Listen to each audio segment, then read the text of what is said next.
An out-of-work money manager in California loses a fortune and wipes out his family in a murder-suicide. A 90-year-old Ohio widow shoots herself in the chest as authorities arrive to evict her from the modest house she has called home for 38 years. In Massachusetts, a housewife who had hidden her family's mounting financial crisis from her husband sends a note to the mortgage company warning, "By the time you foreclose on my house, I'll be dead." She then shot herself to death, leaving an insurance policy and a suicide note on the table.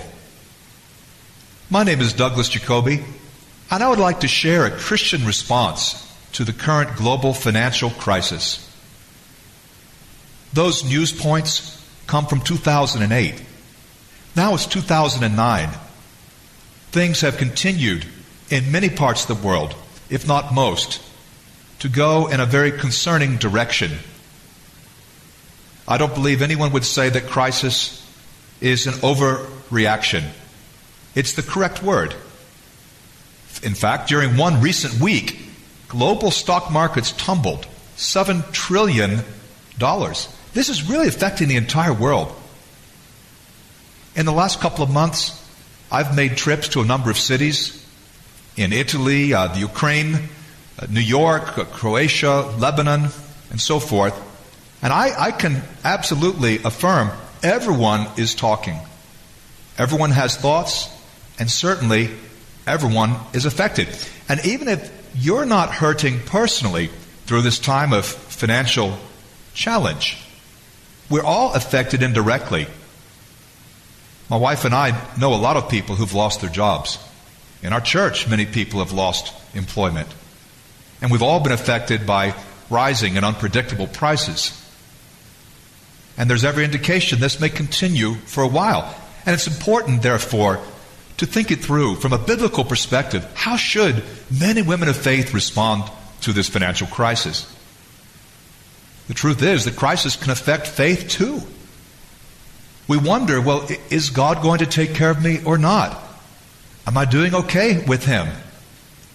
And on top of that, the crisis affects marriage. The experts say that money matters are one of the most important, if not the number one reason that marriages fall apart. And this is complicated. I don't come to you with any easy answers, facile solutions to what is going on. It's complicated and it involves multiple agencies. It's hard to nail anyone down. Last week, I questioned a medical charge. I received a bill in the mail. I had a scan, an MRI. And so I called radiology and I said, well, I already paid for this. Why another bill? It's smaller, but why the extra bill?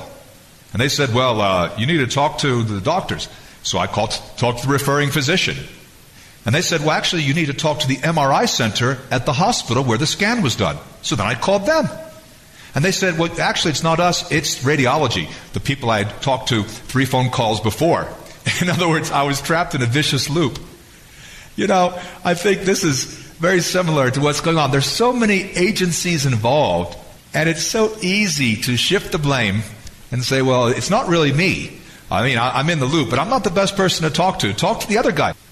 How are we responding personally to the challenges?